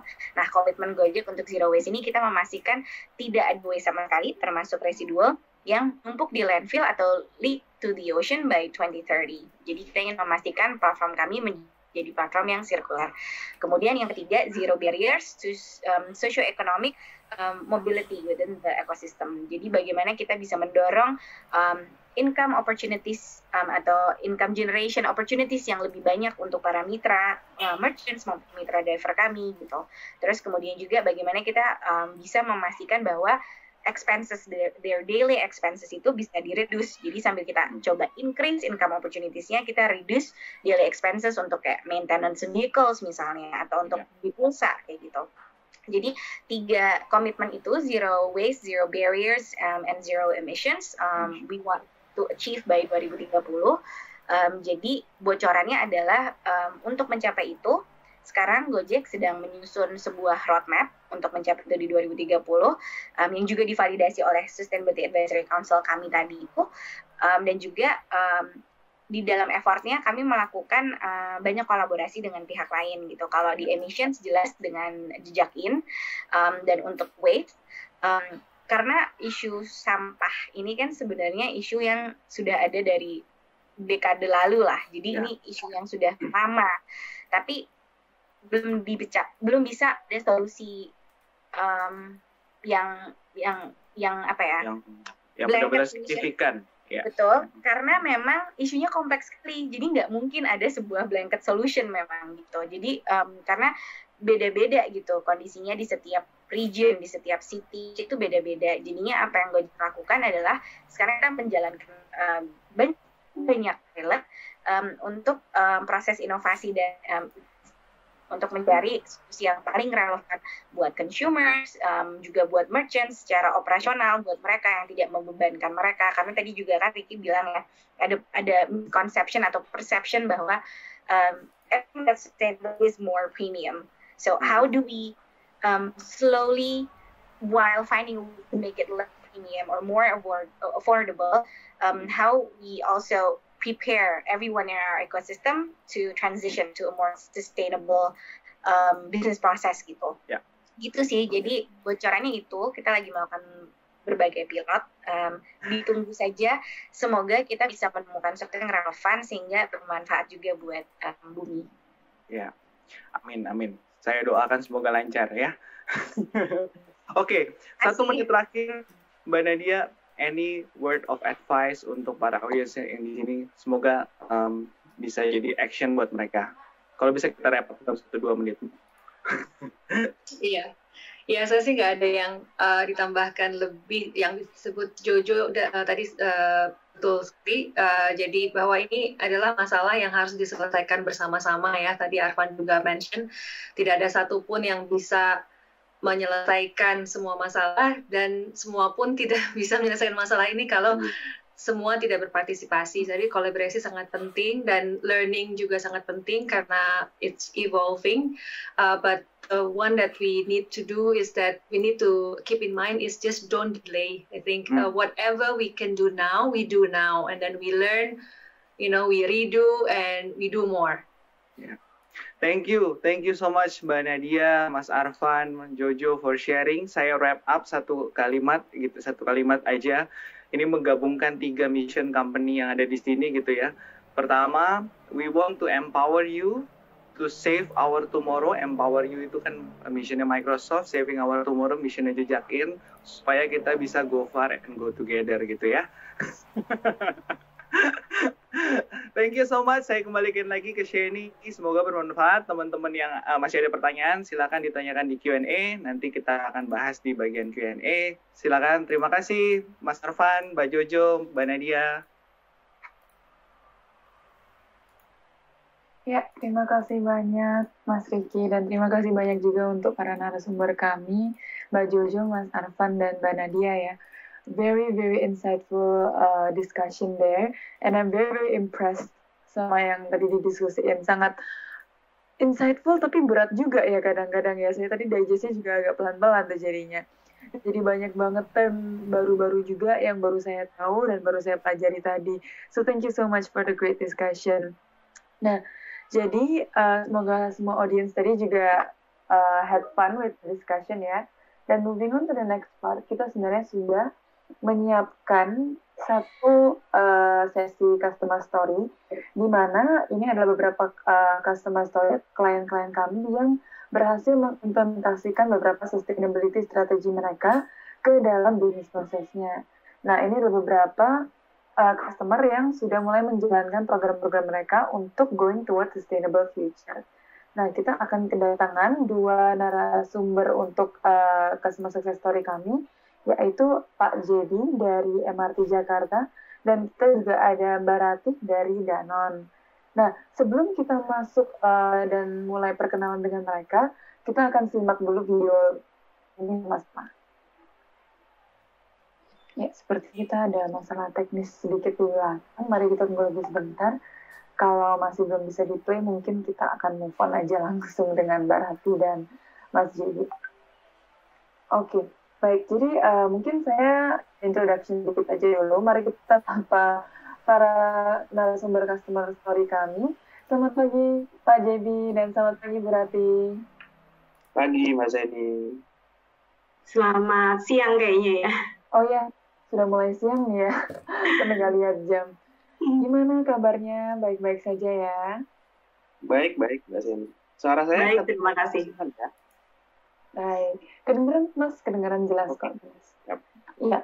Mungkin nanti videonya bisa kita mainkan di akhir aja. Kita mulai diskusi kami dulu. Kayaknya ada kendala teknis di belakang. Nah, jadi kita ini sebenarnya interested banget nih untuk mendengar cerita kolaborasi Jejak dengan 2 entity, yaitu MRT dan dengan Danone. Mungkin saya akan mulai dengan Mas Jedi dulu kali ya. Oke. Nah, Mas Jedi boleh diceritakan dikit nggak kolaborasi antara MRT dan Jejak tuh gimana sebenarnya? Oke. Thank you Mbak Seni. Thank you juga buat Microsoft dan Jejak yang sudah bikin acara ini, dan juga speaker-speaker tadi sangat insightful sekali. Jadi mungkin saya mau share sedikit aja singkat. Kenapa sih MRT dan Jejak ini berkolaborasi bekerjasama? Apalagi MRT mungkin bisa semua orang juga sudah tahu MRT adalah salah satu BUMD DKI Jakarta yang fokus di transportasi. Gitu. Dan kenapa sih transportasi dan sustainability ini berkaitan erat? Jadi dari awal MRT didirikan dan akhirnya beroperasi tahun 2019, kita itu memang punya target utama itu fokus di sustainability gitu. Makanya itu masuk di dalam visi MRT juga, visi perusahaan terkait dengan sustainability. Dan di tahun 2021 ini itu kita fokus dimasukkan ke dalam plan company juga gitu. Revive and Sustainability gitu. Nah, kita memang fokus di situ. Jadi kita berusaha untuk menjadi salah satu moda transportasi yang mengkampanyekan terkait dengan pengurangan karbon atau pengurangan polusi, di mana kita mencoba untuk mengajak semua orang yang beraktivitas dan bermobilitas di area Jakarta dan Jabodetabek, khususnya di area Jakarta Selatan, di mana itu adalah areanya MRT beroperasi, itu untuk naik MRT dan bisa mengurangi polusi sampai di tingkat tertentu gitu. Sebisa mungkin kita membantu untuk mengubah Jakarta. Nah, di tahun 2020 kita juga sudah mendapatkan ISO 14001 2015 yang memang fokus di masalah lingkungan. Dan kita nggak cuma mengimplementasikan itu di operasional kita, tapi sampai ke strategi perusahaan dan juga ke arah komersial pun kita juga fokus di situ. Jadi kita mencoba semua lini bisnis ataupun lini operasional itu harus ramah lingkungan dan bisa bekerja sama. Nah, saya adalah head dari non-rail business expansion, jadi fokus saya memang di bisnis. Tapi bisnis kami tidak cuma fokus dalam pencarian komersialisasi aja, tapi kita juga mencoba bekerja sama, berkolaborasi untuk masalah lingkungan. Dan akhirnya di tahun 2020 kita bekerja sama nih dengan Jejakin untuk mencoba apa sih yang bisa kita jalankan bersama terkait dengan lingkungan. Nah, Jejakin itu datang dengan teknologi yang tadi mungkin sudah di-share oleh Pak Arfan. Teknologi-teknologi apa saja bisa kita implementasikan, bisa kita integrasikan, dan akhirnya memang sampai sekarang dengan dengan proses yang sudah berjalan kita mengintegrasikan baik dari sisi teknologi sampai kita bisa bilang campaign pun kaitannya dengan lingkungan kita bersama gitu. Jadi kayak yang di bulan Juni ini adalah ada Hari Lingkungan Hidup di tanggal 5 Juni kita jalan bersama nih.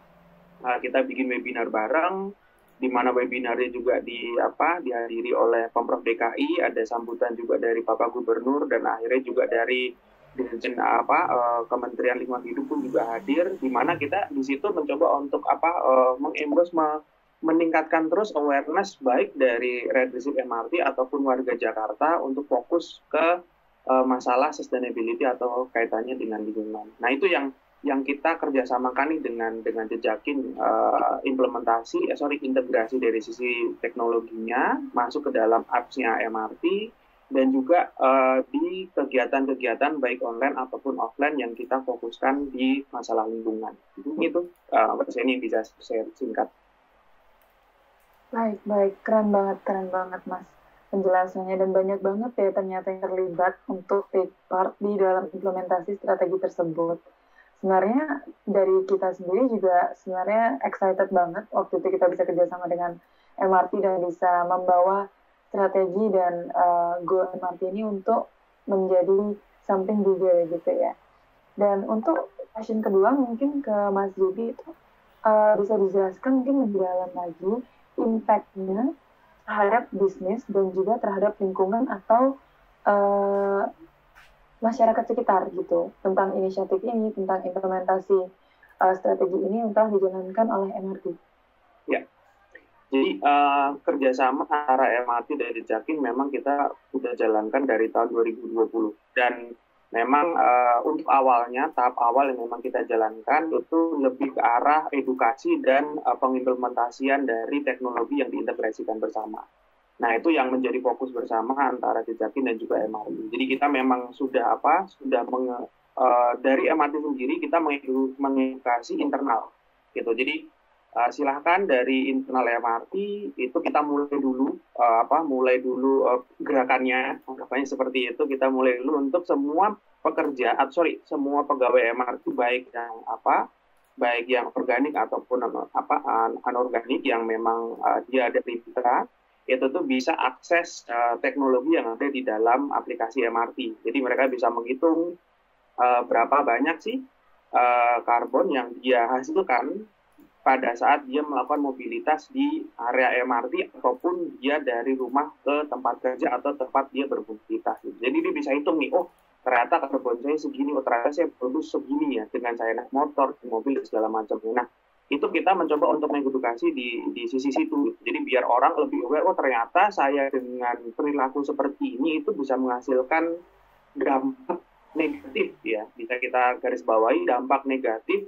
sebesar ini ke Jakarta gitu. Jadi kalau kita ngomong Jakarta polusinya tinggi dan segala macamnya, kita nggak bisa tuh berbicara kalau ternyata pemerintah yang begini begitu, itu nggak bisa. Itu kita harus lihat apakah memang perilaku kita itu sudah ramah lingkungan atau belum.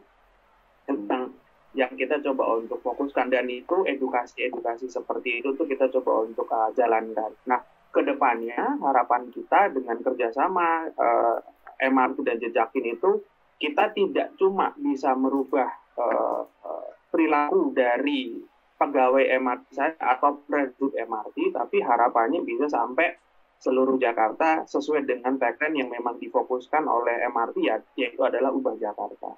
Mungkin gitu, Pak Seni. Baik, bagus banget ya. Seperti yang tadi dijelaskan oleh Mas Jibi ya, memang fokusnya awalnya masih di edukasi. Jadi banyak banget dari kita sebenarnya yang masih belum sadar nih dampak-dampak yang sebenarnya kita kontribut ke dalam lingkungan gitu ya. Betul. Dan I think that was a really good goal juga sih jadinya. Jadi semua tahu dan akan move on untuk membawa dampak bagus ini ke seluruh Jakarta. Itu keren banget Mas. Dan untuk Mas Jibi, thank you banget. Apakah ada sharing tambahan lagi sebelum kita move on ke Mbak Ratih? Ya, mungkin kalau boleh saya tambahkan, semoga apa yang kita jalankan ini walaupun langkahnya masih kecil, itu bisa diikutin dan juga bisa dipahami atau bisa dimengerti nih. oleh semua orang, khususnya oleh Redisip MRT ataupun warga Jakarta. Jadi perubahan itu nggak bisa cuma dari pemerintah, ya, dari sisi government aja dengan apa, dengan peraturan, dengan himbauan itu nggak bisa. Yang bisa itu cuma dari sisi kita, dan kita MRT dan Jejakin ini mencoba untuk memberikan edukasi dan cara yang paling mudah untuk bisa mengukur berapa banyak yang kita hasilkan setiap harinya dalam bermobilitas. Jadi mungkin kita bisa bersama-sama kita bisa menanggulangi ini dan bisa memberikan perubahan yang baik untuk Jakarta dan sekitarnya. Terima kasih, Mbak Seni. Baik, terima kasih banyak Mas Jevi. Semua penonton sudah mendengar ya berarti ya. Perubahannya perlu peran kita semua, guys, bukan cuma pemerintah saja. Terima kasih banyak Mas Jevi sekali lagi atas sharingnya. Oke, mari kita mungkin sekarang move on ke Mbak Rati, ya. Mbak Rati, gimana koneksinya aman? Aman ya mudah-mudahan. Aman, baik-baik. Oke, mungkin sekarang kita akan move on ke Mbak Rati untuk sharing tentang Project Danon ya. Mbak Rati, jadi bisa tolong di-share kolaborasi Danon dengan Jejakin bagaimana dan dampak kolaborasi terhadap masyarakat dan terhadap bisnis Danon sendiri bagaimana? Ya, tapi mungkin saya minta izin untuk mengawali latar belakangnya ya, kenapa kemudian ada kerjasama antara kita dengan Jejakin ini. Jadi mungkin dari Danon Indonesia sendiri kita sudah menetapkan ambisi atau komitmen, dan sebenarnya ini beyond carbon, tapi lebih related ke water, di mana kita menargetkan kita ini akan positive water impact di 2030. Yang artinya adalah kita bisa mengembalikan air ke ekosistem itu lebih dengan manfaat yang lebih besar dari air yang kita gunakan saat ini. Nah, ini kita lakukan dengan berbagai macam kegiatan konservasi air. Di sana ada penanaman pohon, pembuatan sumur resapan, water pond, dan lain sebagainya.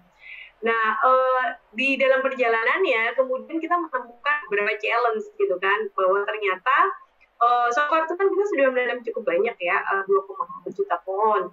Tapi sebagian di antaranya itu kita masih belum bisa secara precise menentukan lokasinya di mana, usianya sekarang sudah berapa tahun, kemudian kondisinya itu sekarang bagaimana, dan juga impact-nya seperti apa gitu kan. Sehingga dari sana kemudian dirasa kita membutuhkan solusi inovatif yang nantinya bisa bantu kita itu untuk tidak hanya lakukan monitoring ya, tapi juga bantu sampai ke tahap reporting, kemudian verifikasi juga dengan lebih ukur, akurat, dan cepat juga, karena kan skalanya masif, seperti itu.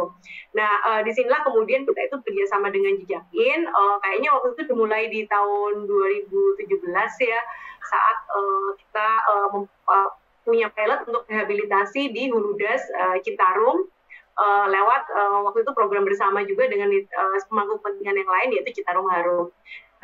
Fast forward ke 2021 ini, nah sekarang kita juga udah kembangkan platform di mana Jejakin itu membantu kita untuk membantu melakukan digital monitoring.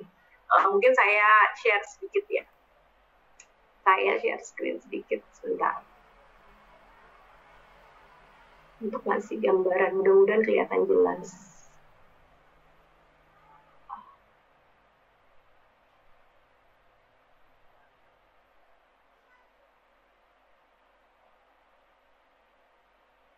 Kelihatan nggak ya?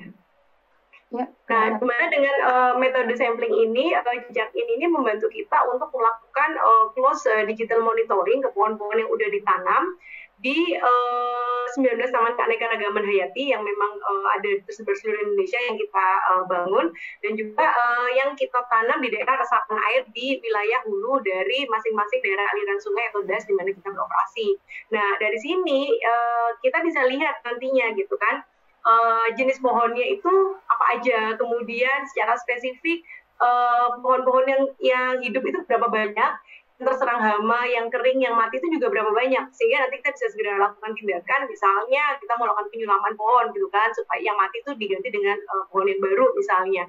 Dan kita juga bisa tahu keragaman gitu kan, keragaman spesies yang ada di wilayah tersebut, sampai dengan siapa sih yang merawat, kemudian usianya berapa dan lain sebagainya. Bahkan secara spesifik kita juga akan bisa mengukur, kalau tadi dibilang soal karbon, kita juga bisa tahu gitu kan sebenarnya stok karbon yang ada di pohon-pohon tersebut dan areal yang penanaman yang ada di situ itu seberapa besar, seperti itu. Saya stop sharing dulu. biar enak ngobrolnya. Udah kelihatan nggak? Belum, masih. Udah hilang kan ya stop sharingnya? Stop sharingnya udah hilang ya. Iya, nah tapi intinya seperti itu. Jadi kita juga nantinya kan karena kita punya keinginan untuk bisa mengukur karbonnya, tentu itu juga didapat dari data-data terkait jenis pohon, diameter pada jenis pohon itu sendiri. Jadi ada banyak data yang kita harapkan ini juga akan lebih saintifik buat kita untuk mengetahui secara pasti kondisinya seperti apa, kemudian impact-nya juga seperti apa, gitu kan. Terutama misalnya yang tadi relate to karbon gitu kan, karena memang kalau saya nggak salah, ini memang juga salah satu yang kita kembangkan bareng sama Jejak ini, gitu kan. Jadi awalnya mungkin kita mulai dari database, jadi bagaimana kita bisa memonitor jenis pohonnya, kondisinya, tapi di luar dari itu, beyond that, gitu ya, kita juga coba kembangkan metodologi perhitungan, di mana kita tahu dari pohon-pohon tersebut tuh kira-kira nanti dia berapa besar potensi karbon stoknya, seperti itu. Dan ini tentu kalau kita bicara inputnya ke bisnis, karena Danone sendiri punya ambisi untuk carbon neutral ya di 2050, dan juga tadi misalnya Mbak Nadia bilang soal komitmen terkait science based target, karena kemudian ini juga menjadi salah satu komitmen Danone, karena kita itu nargetkan carbon reduction-nya adalah 50% full scope di 2030, maka tentu kita harus compensate nih sisanya. Nah, ini yang kita harapkan juga bisa dikompensasi dengan berbagai inisiatif, diantaranya misalnya lewat sekian juta pohon yang sudah kita tanam, gitu kan.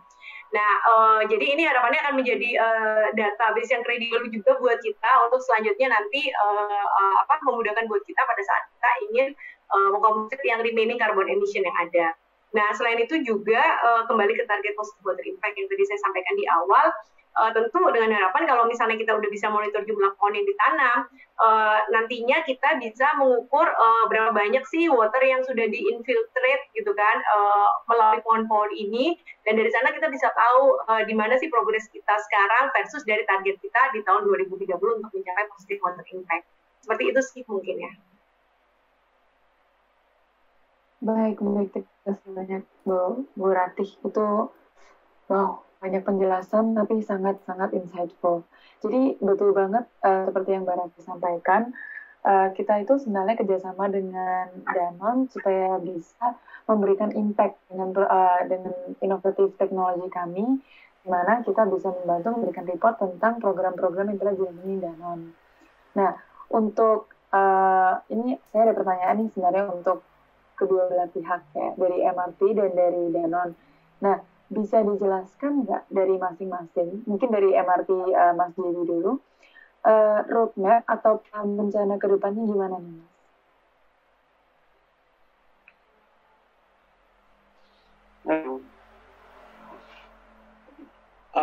Kalau roadmap untuk untuk MRT itu memang kita itu mencoba untuk sustainability itu tidak menjadi hanya tidak menjadi hanya inisiatif yang 1 tahun atau 2 tahun, tapi akan terus berkelanjutan gitu. Jadi harapan kita pun juga karena kita juga adalah salah satu fokusnya kita adalah transportasi publik ya, di mana ya fokus utama kami ya gimana caranya bisa memberikan transportasi yang baik, operasional yang baik, dan yang pasti itu harus ramah lingkungan gitu. Jadi baik dari segi emisi, dari segi karbon dan segala macamnya itu kita harus bisa ukur dan harus hitung, dan sebisa mungkin penghitungannya itu pun juga dijalankan sesuai dengan standar yang sudah berlaku gitu. Jadi kita harus menjalankan itu dengan baik. Nah, di samping itu pun sustainability-nya itu bisa berjalan tidak hanya di dalam area MRT saja, tapi harapannya dengan kontribusi ataupun juga dengan kegiatan yang kita lakukan bersama dengan Jejakin ya, itu dari yang ada di prinsip MRT itu bisa menyebar dan bisa dijalankan di area-area di luar MRT. Harapannya sih seperti itu. Baik, thank you banget. Penting ya, goalnya. Semoga tercapai dengan lancar. Ya. Baik, mari kita coba dengarkan dari Bu Ratih sekarang, Bu. Kalau dari Danone sendiri ke depannya bagaimana plannya? Jadi mungkin ke depan yang sebenarnya juga udah progressing ya sekarang itu adalah jadi bukan hanya pohon ya, tapi nanti kita juga akan lakukan monitoring. Jadi pertama mulai dari pendataan tentunya sampai ke monitoring, itu juga untuk kegiatan konservasi air lainnya. Jadi misalnya dengan water pond, recharge well, biopori dan lain sebagainya itu seperti apa gitu kan, kondisinya seperti apa. Jadi monitoringnya tidak terbatas hanya di pohon. Nah, dan selanjutnya juga kan selain dari pohon dan juga tadi misalnya kegiatan konservasi air lainnya, kalau kita ngomong soal karbon, sebenarnya juga ada kegiatan lainnya yang berpotensi juga untuk menghasilkan carbon stock, misalnya dengan pertanian yang lebih berkelanjutan, di mana kebetulan ini juga jadi salah satu kegiatan yang sudah kita inisiasi di banyak lokasi di wilayah kita beroperasi gitu kan.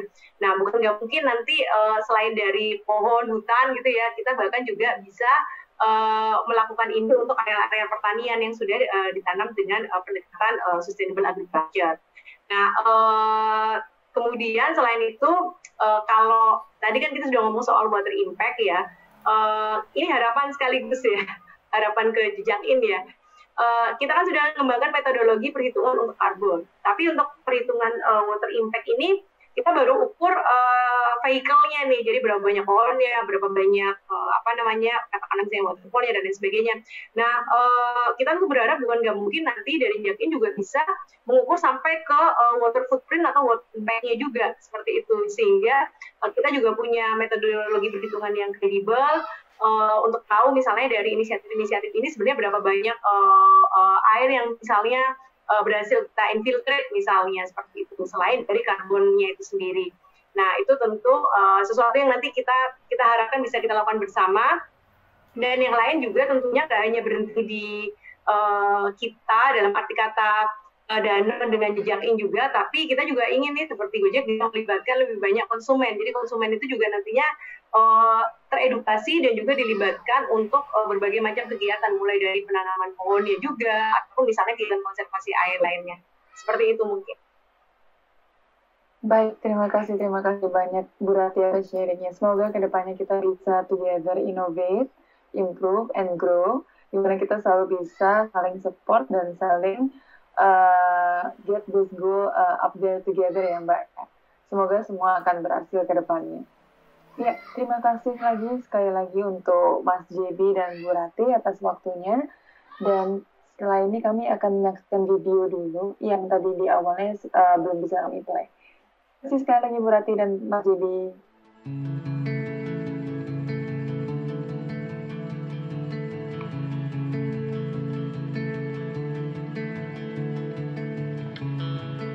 Nama saya Dedi, sudah 28 tahun jadi petani. Awalnya saya tidak tahu Citarum tercemar, tapi seiring berjalannya waktu, banyak pegiat lingkungan datang ke sini. Sejak tahu Citarum tercemar, saya khawatir jumlah air untuk pengairan sawah tidak seperti dulu, pastinya berpengaruh ke hasil panen. Tapi saya bersyukur masih bisa bertani.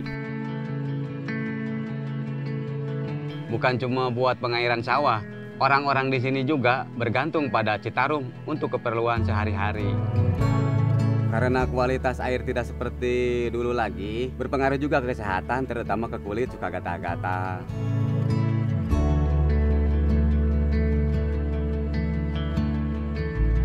Citarum ini adalah kasus yang sangat unik karena banyak warga di sekitarnya.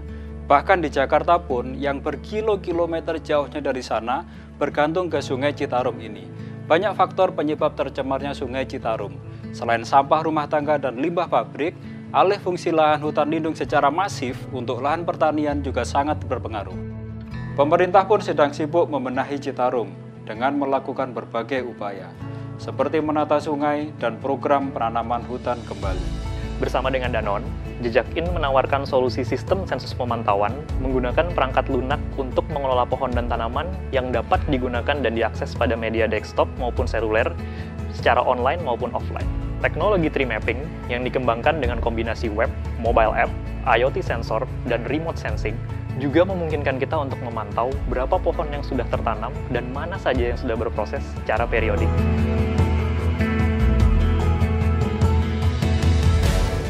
Kami percaya sekecil apapun kontribusi untuk Sungai Citarum, dampaknya akan begitu besar bagi kehidupan di masa depan.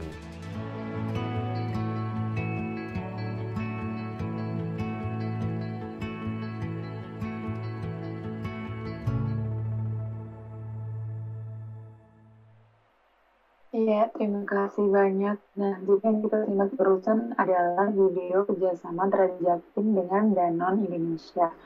Nah, itu proyeknya namanya Citarum Harum yang telah kami laksanakan. Sorry, ada glitch koneksi. Iya, jadi dikarenakan waktu yang tidak cukup, kami mohon maaf tidak bisa menjawab semua pertanyaan-pertanyaan kalian pada saat ini. Tapi akan kita jawab by email, dan kalau memang ada pertanyaan tambahan, silakan langsung direct us ke email saya atau email Jaktim sendiri. Kalau mau ke email saya bisa langsung ke sheni@jaktim.com. Nah, untuk wrapping up webinar kali ini, bolehkah kami minta untuk para speaker untuk menyalakan semua kameranya dulu, supaya kami bisa bersama?